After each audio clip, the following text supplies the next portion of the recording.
Everybody, that was their first movie. Friday, and started working with Jackie Chan. With stuff like that, and he helped me write Friday. Whenever we together, it's just magic. Like, people quote it, love it. The characters are iconic. April 26, 1995. A low-budget comedy about two guys sitting on a porch in South Central Los Angeles opens in theaters. No explosions, no car chases, no superhero suit, just $3.5 million, a cast of mostly unknowns, and one rapper with a vision. Nobody expected it to become one of the most beloved, most quoted, most rewatched films in the history of black cinema. But 31 years later, Friday is still everywhere. In memes, in conversations, in the DNA of virtually every hood comedy that came after it. And the question millions of fans are asking right now is this: what happened to the people who made that magic? Some of them became icons. Some of them built empires. Some of them broke records that still stand today. And some of them, and this part is genuinely heartbreaking, are no longer with us. The story of this cast is not just a Hollywood retrospective. It's a story about ambition, survival, tragedy, comeback, and legacy. So let's go through them all, one by one, and find out exactly where they landed after 31 years. Ice Cube, Craig Jones. Then. He wasn't just the lead actor, he was the engine. Ice Cube co-wrote the screenplay with DJ Pooh, drew from his own life in South Central Los Angeles, and pushed a vision for Friday that was deliberately different from the dark, violent hood films dominating black cinema at the time. He wanted something lighter, something funny, something that found the comedy in everyday neighborhood life.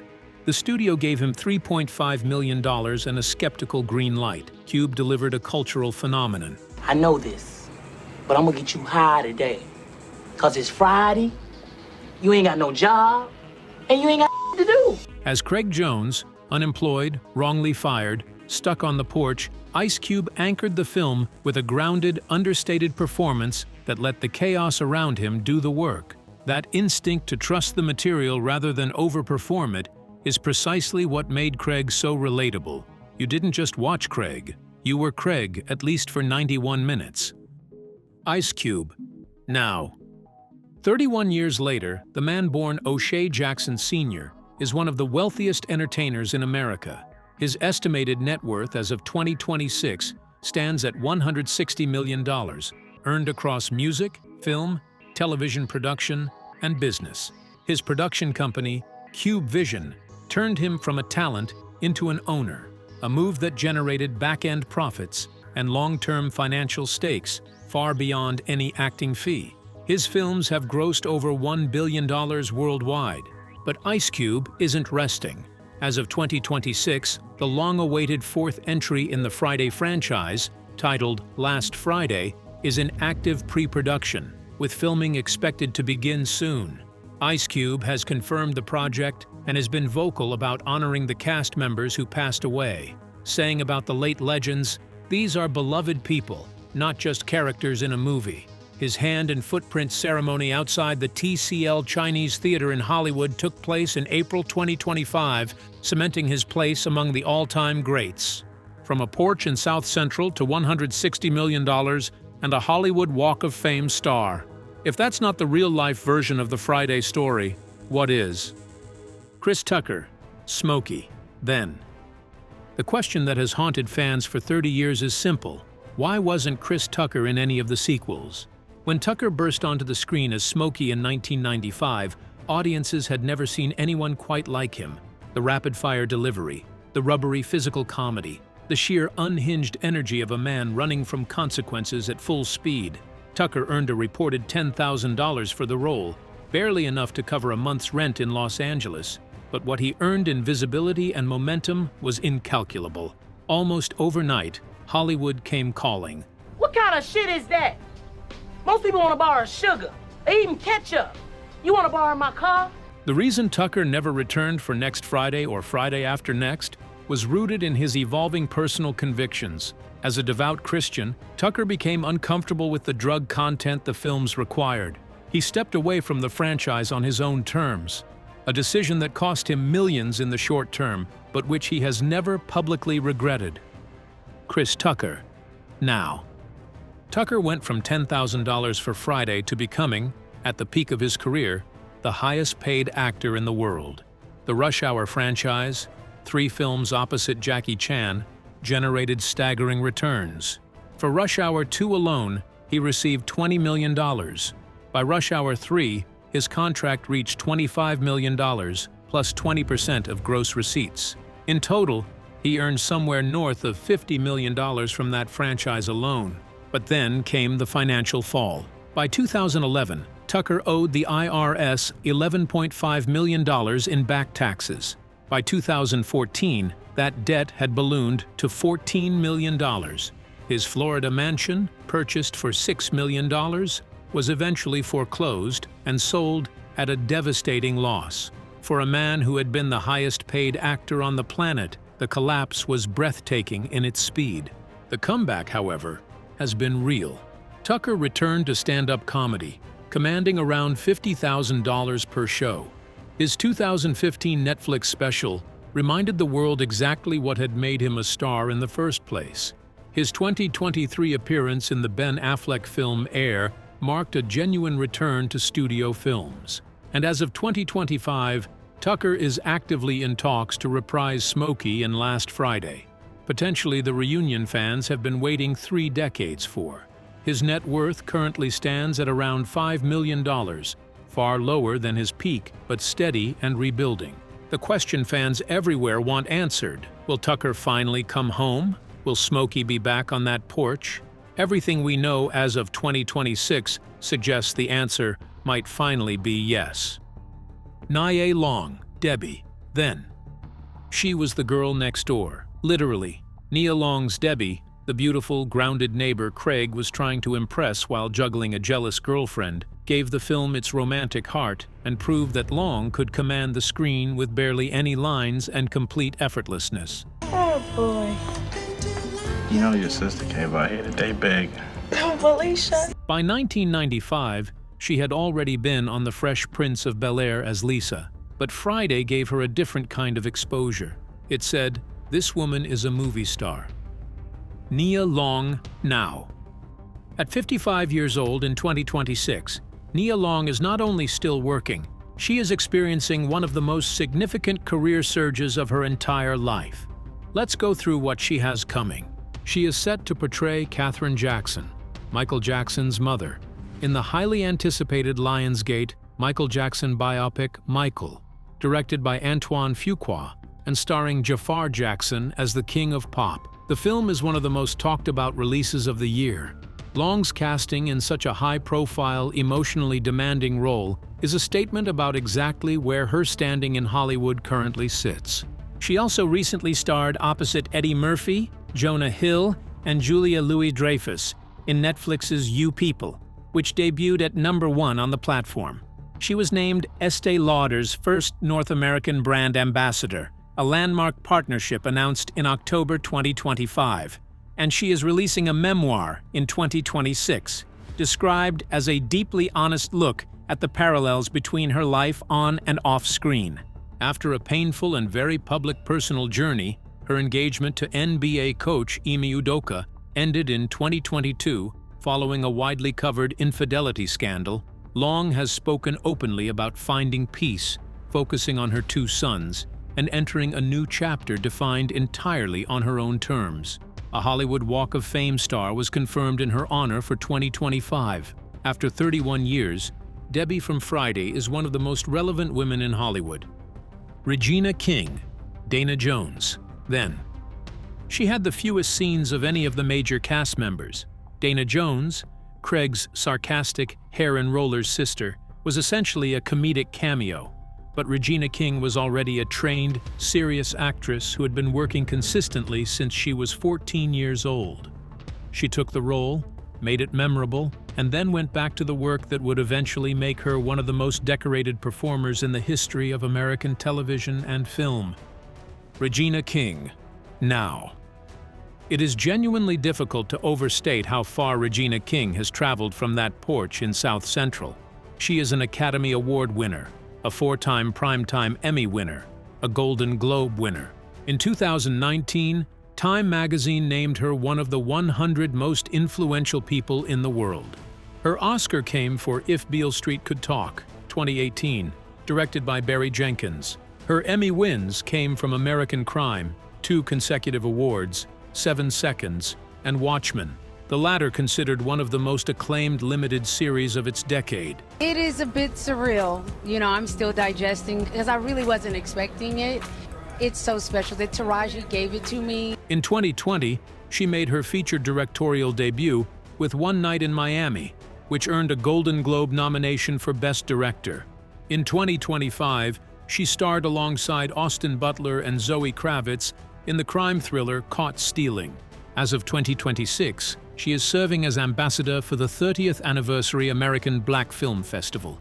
Fitting for a woman whose career began in those early festival years and who has become one of the defining creative forces of her generation. Her estimated net worth is around $13 to $20 million. The little sister in Rollers is now one of the most powerful women in Hollywood. John Witherspoon, Mr. Jones/Pops, then and in memoriam.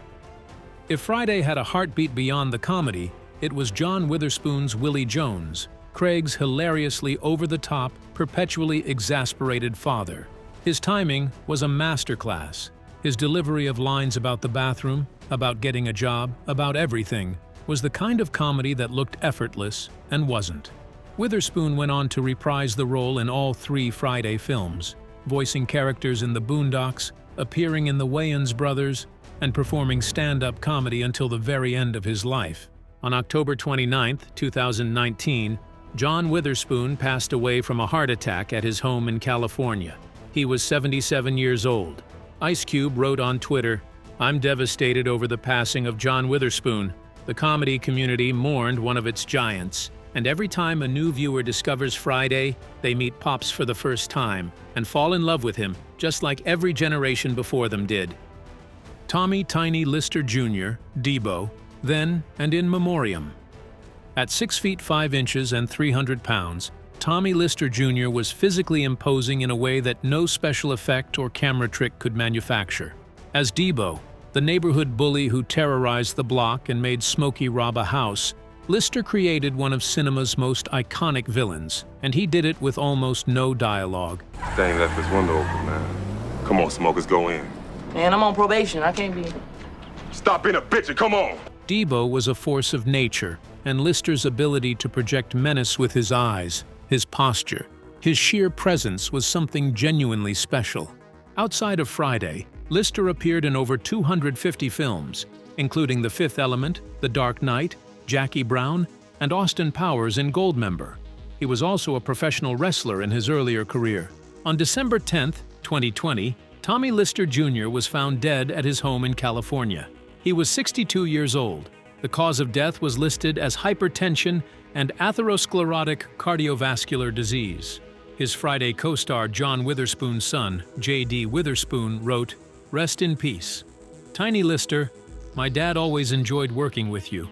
Debo is permanently embedded in pop culture. The Pittsburgh Steelers linebacker James Harrison earned the nickname for his resemblance to the character. That's the kind of legacy that outlasts any actor's lifetime. Bernie Mac, Pastor Clever, then and in memoriam. His cameo lasted barely 5 minutes, and yet somehow, Bernie Mac's Pastor Clever, the hypocritical preacher who shows up to spread the word of God, immediately tries to get high and then sneaks across the street for an affair, is one of the most discussed scenes in the entire film. That's what happens when a comedy genius is given even a moment of screen time. Bernie Mac had been grinding on the Chicago comedy scene since he performed his first routine for his church congregation at the age of 8. By the time Friday came along, he was already a known commodity in comedy circles. But it was the original Kings of Comedy, 2000, and The Bernie Mac Show, which ran from 2001 to 2006 and earned 2 Golden Globe nominations, that turned him into a household name. He also co-starred in the Ocean's 11 trilogy alongside George Clooney and Brad Pitt. On August 9, 2008, Bernie Mac passed away from complications related to pneumonia. He was 50 years old. He had been privately living with sarcoidosis, an inflammatory disease, for most of his life. More than 6,000 people attended his memorial service in Chicago. The comedy world has never quite replaced him. Faizon Love, Big Worm, then. "You playing with my money is like playing with my emotions." That line, delivered by Faizon Love as Big Worm, "Playing with my money is like playing with my emotions," Smokey's menacing drug supplier, became one of the most quoted lines in the film's history. Big Worm was the ticking clock of Friday's entire plot, the reason Craig and Smokey had to scramble for $200 before the credits rolled. Love played the cold, calculating threat with exactly the right amount of comedic menace. Faizon Love, now. The years since Friday have been complicated for Faizon Love. He built a solid career in films like Elf, The Replacements, and Maid, and voiced Sean Sweet Johnson in the iconic video game Grand Theft Auto San Andreas. He appeared in the TV series Blackish and maintained a steady presence in comedy and television. However, his personal story has taken increasingly difficult turns.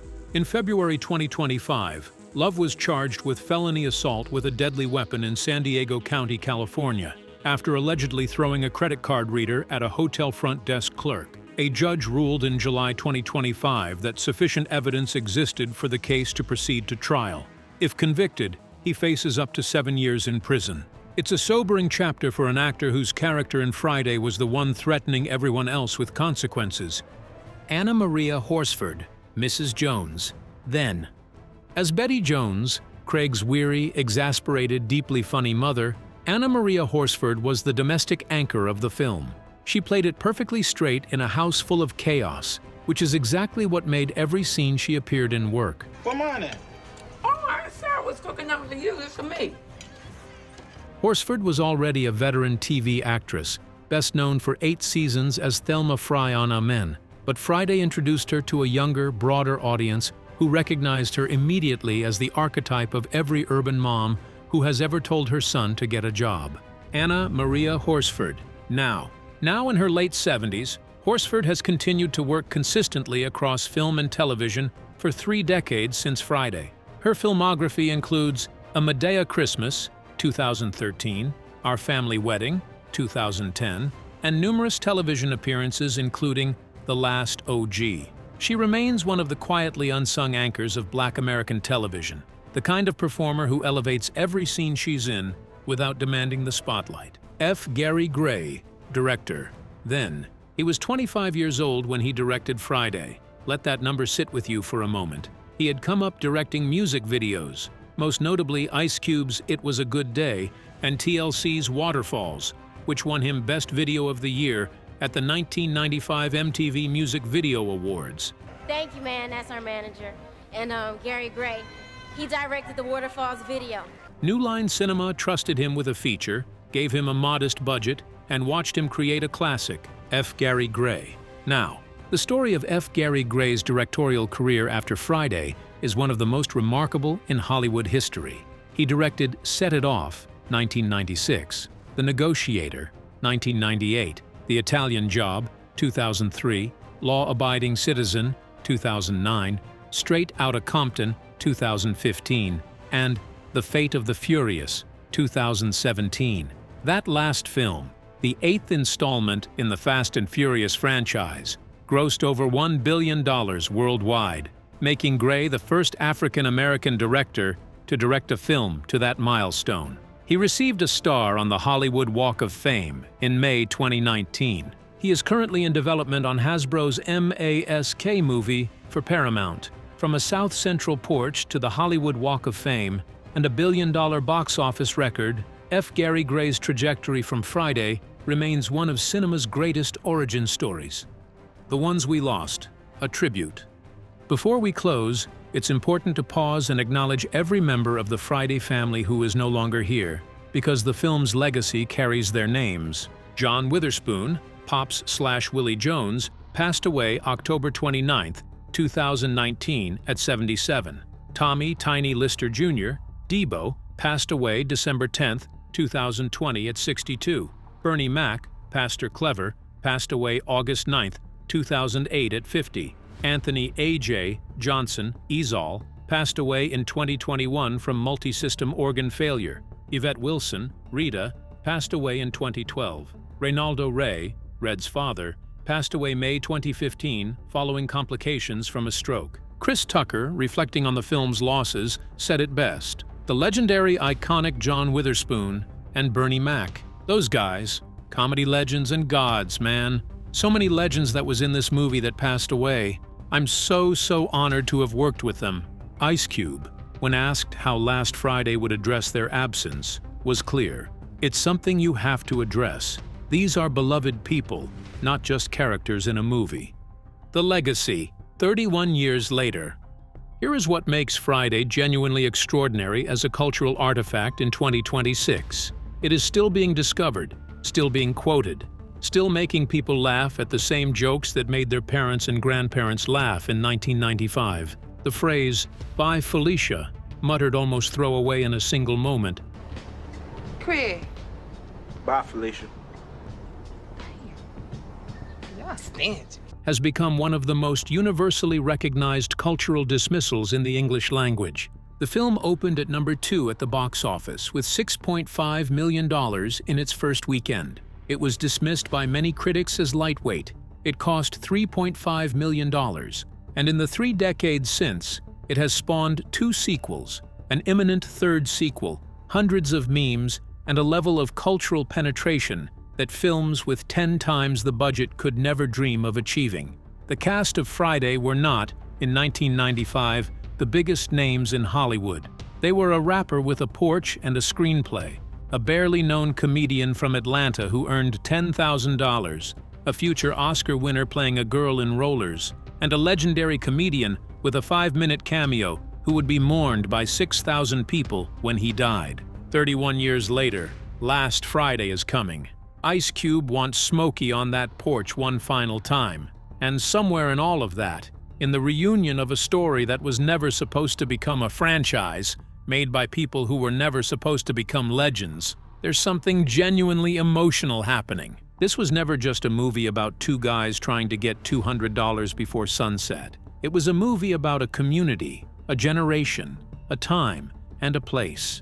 And the people who made it gave something to the culture that the culture has never given back. So here is the question we're leaving you with. Which cast member's journey surprised you the most? Regina King's Oscar? Chris Tucker's financial rise and fall and comeback? Nia Long's 2026 resurgence? Or something else entirely? Tell us in the comments right now, because this conversation is exactly the kind that Friday was always meant to start. Like this video, subscribe for more deep dives like this one, and we'll see you for the next one. It's Friday, people. You know what that means.